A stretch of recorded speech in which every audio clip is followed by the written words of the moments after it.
Ciao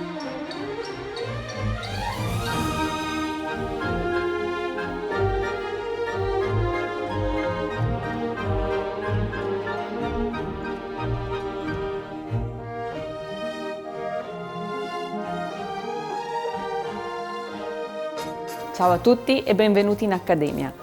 Oggi prepareremo due crostate, una crostata tradizionale con la frutta e la crema pasticcera e un'altra crostata più contemporanea con delle fragole.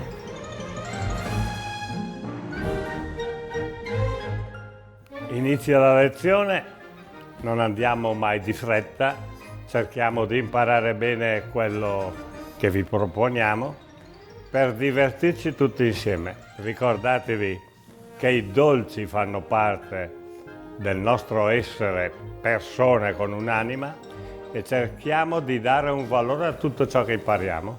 In Accademia arriviamo a tutto ciò. Per quale motivo? Le persone che sono qua normalmente sono preparate, hanno competenze che vogliamo trasmettere per facilitare i vostri divertimenti, perché è giocare facendo pasticceria, è giocare con dei divertimenti che ci lasciano comunque degli ottimi ricordi per essere felici tutti i giorni assieme a noi. Giocate con noi con lo zucchero e sarete felici. Abbiamo già visto la preparazione della frolla nella ricetta della crostata al mango e lime. Questa sarà ovviamente diversa perché si tratta di una frolla con glutine, per cui i vari step saranno diversi. Abbiamo bisogno di 250 g di burro, 170 g di zucchero, un baccello di vaniglia, una scorza di limone, 70 g di uova, 3 g di sale, 330 g di farina di grano tenero tipo 00, una farina per frolla con una forza di 180 e 4 g di lievito in polvere. Ora inizio a mettere il burro, lo zucchero e gli aromi in planetaria. Il burro deve essere morbido ma plastico. Il burro a 40 gradi è completamente sciolto.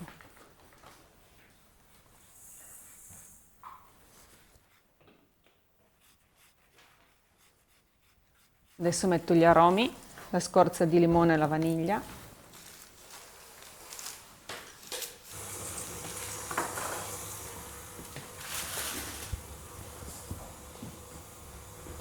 Sciolgo il sale nelle uova. Le uova contengono la lecitina. La lecitina aiuta a legare i grassi ai liquidi.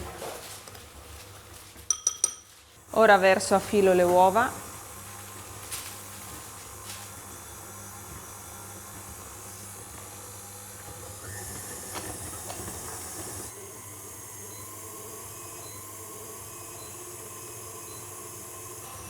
Ora setacciamo le polveri, per cui la farina e il lievito.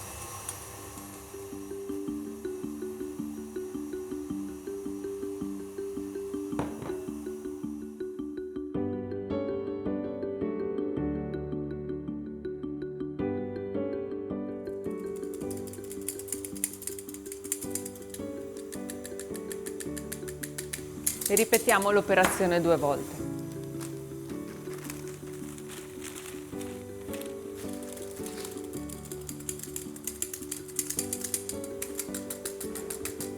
Ora inseriamo le polveri.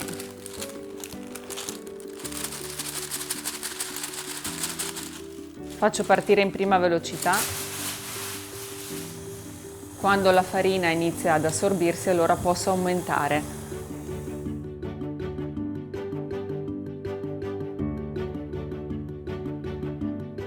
La frolla, se è ben fatta, può stare in frigo 15 giorni, avvolta in una pellicola e che non cambia la sua fragranza dopo la cottura. Rimarrà uguale al primo giorno che la facciamo. Sarà abbastanza facile lavorarla perché si stabilizza molto bene. La famiglia delle frolle è vasta. Ci sono frolle montate, ci sono frolle alla milanese classificate così, frolle alla napoletana che normalmente in più hanno solo le mandorle macinate finemente, oppure abbiamo le paste sablé, che fanno sempre parte del mondo delle frolle. Nelle sablé, nella normalità, c'è più burro e meno zucchero, ma soprattutto è la lavorazione che distingue la pasta sablé dalla pasta frolla alla milanese, perché è sabbiosa solamente perché lavoriamo il grasso con la farina per isolare le parti del glutine. Perciò rimane più sabbiosa in bocca, anche se la sablé è nata nel paese di Sablé in Francia. È una combinazione, guarda caso, ma il risultato è quello che troviamo poi in bocca. Il nostro impasto ora è pronto, lo mettiamo a riposare in frigorifero per un paio d'ore.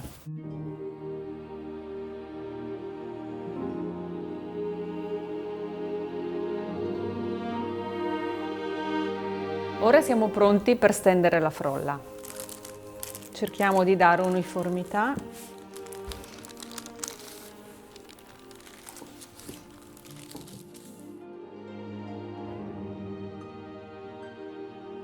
Si può bucare col bucasfoglia, con la forchetta o con la punta di un coltello per non farla gonfiare in forno.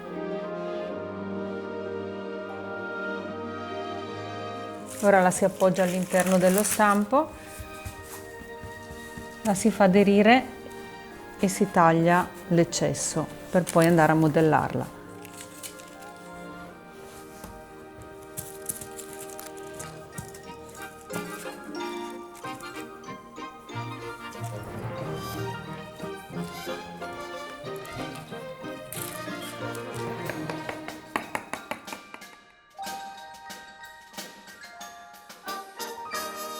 Ora la metto un attimo in congelatore.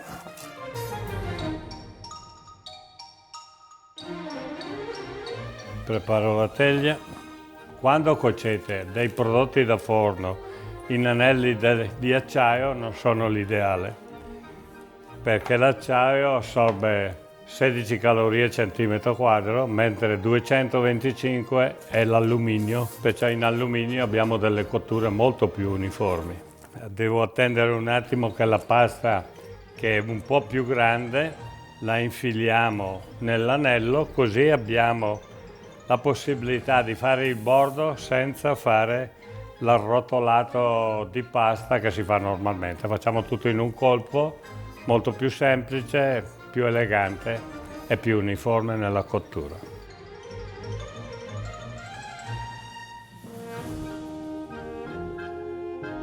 Il mio fondo di frolla è pronto per andare in forno 170 gradi per 18 minuti.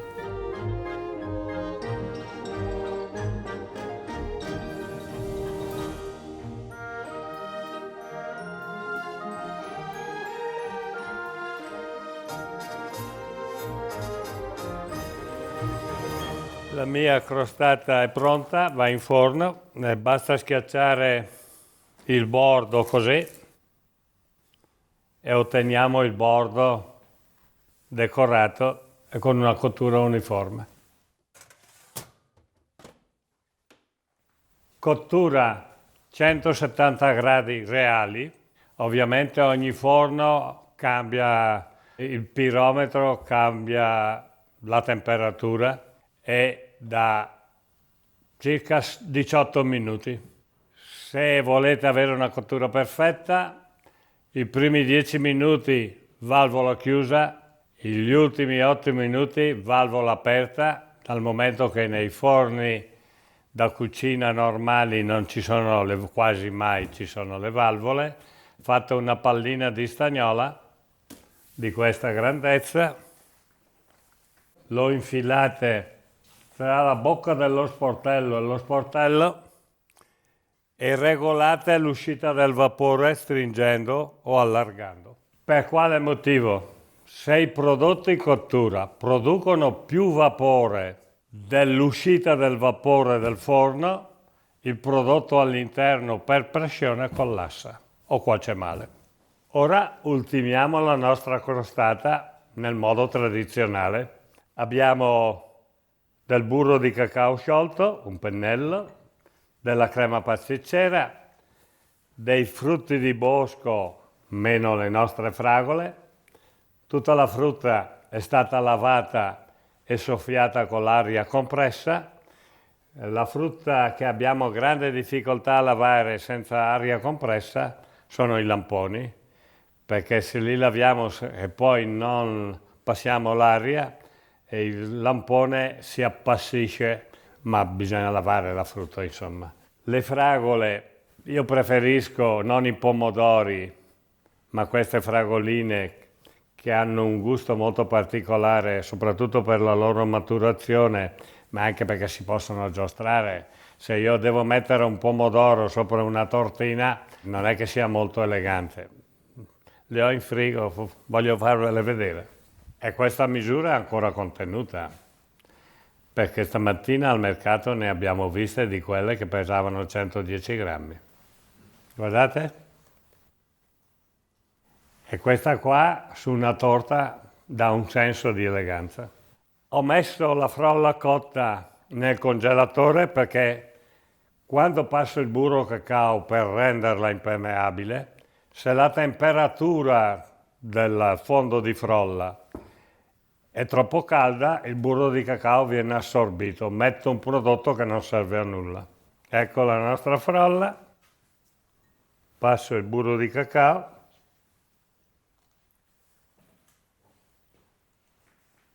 eccolo qua. Come vedete il burro di cacao è rimasto su, si sta già ricristallizzando, non è penetrato nella frolla, ma fa uno strato impermeabile. Ora metterò la crema pasticcera, sto leggermente all'interno.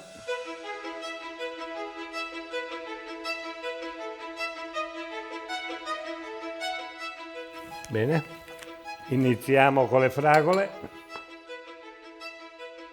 Posso aiutarti a tagliare la frutta? Eh sì, diventa lungo.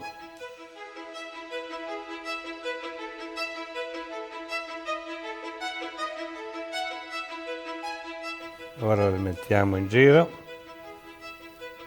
a mo' di corona. Questa è la classica crostata di frutta dove diamo uniformità a ogni fetta, perché andrò in forma geometrica partendo dal grande al più piccolo e ogni fetta che voi assaggerete è sempre uguale. Quelle cosiddette moderne, o quelle attuali, perché moderno adesso non lo sarà domani perché ogni momento cambia, è un disordine ben organizzato per non avere tutti la stessa fetta di torta. C'è chi mangerà le fragole, chi mangerà il kiwi, chi i lamponi, chi le more, eccetera, eccetera, ma non avranno tutti la stessa fetta. È una scelta.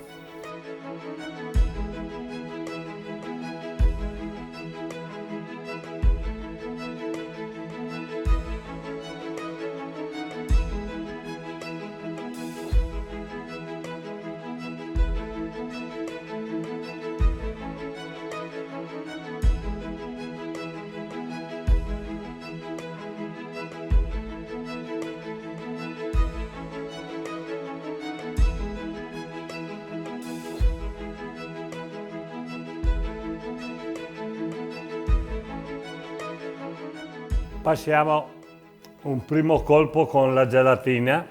La gelatina può essere a base succo di frutta filtrata con della pectina. Perché mettiamo la gelatina?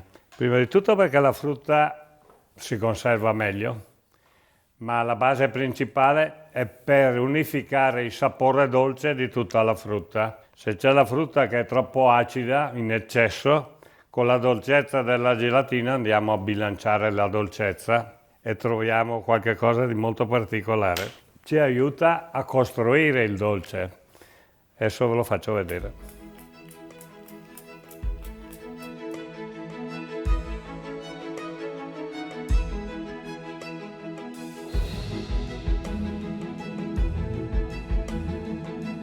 Ora con la gelatina possiamo fare aumentare la frutta, perché se la mettiamo senza un collante la frutta gira, scende. Perciò serve a livello tecnico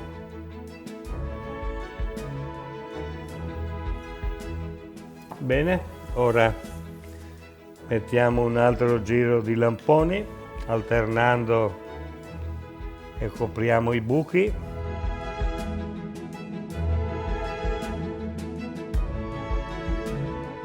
Ora ripassiamo un colpo di gelatina.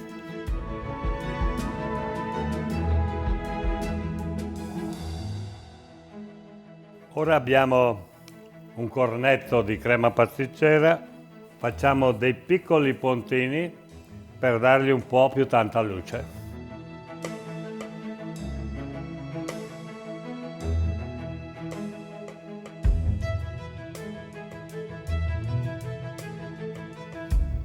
Un pochino di oro qua e là. Ecco il mio cuore per voi in segno di garanzia. La crostata di frutta è pronta.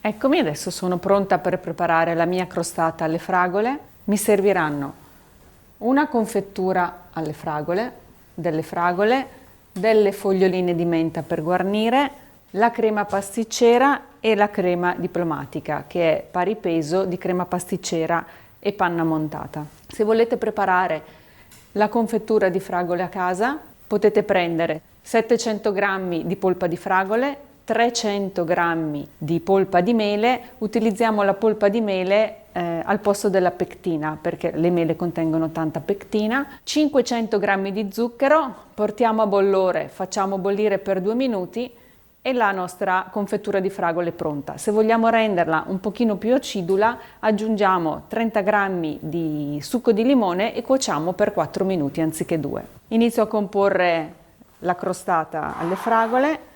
Sul fondo stenderò col pennello la confettura. La confettura è di frutta, la marmellata è di agrumi. Perché metto la confettura sul fondo? Perché mettendo 2 tipi di creme devo aggiungere più frutta per dare equilibrio di gusto e di sapori.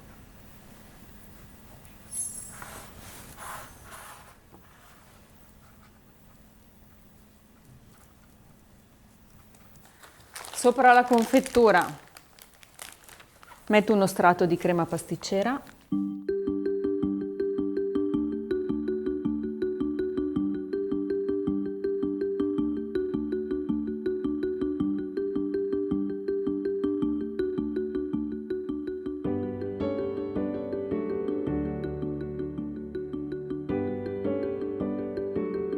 Ora vado a posizionare le fragole.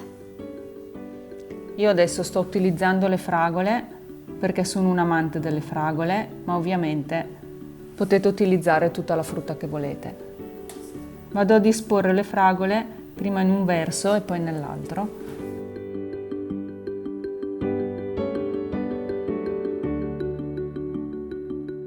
Ora prendo la crema diplomatica e faccio uno zig zag.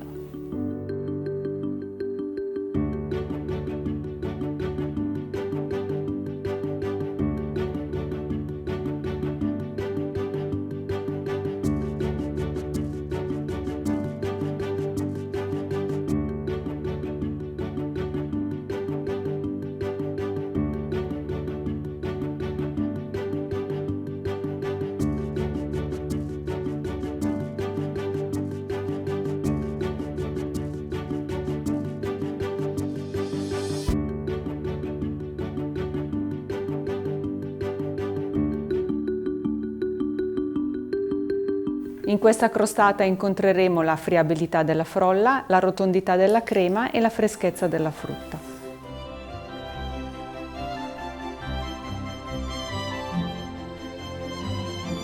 Un paio di foglioline d'oro.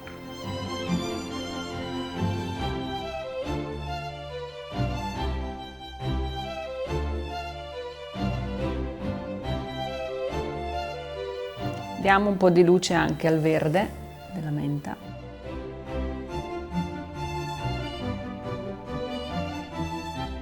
E il nostro sigillo di qualità. Ecco a voi la mia crostata alle fragole.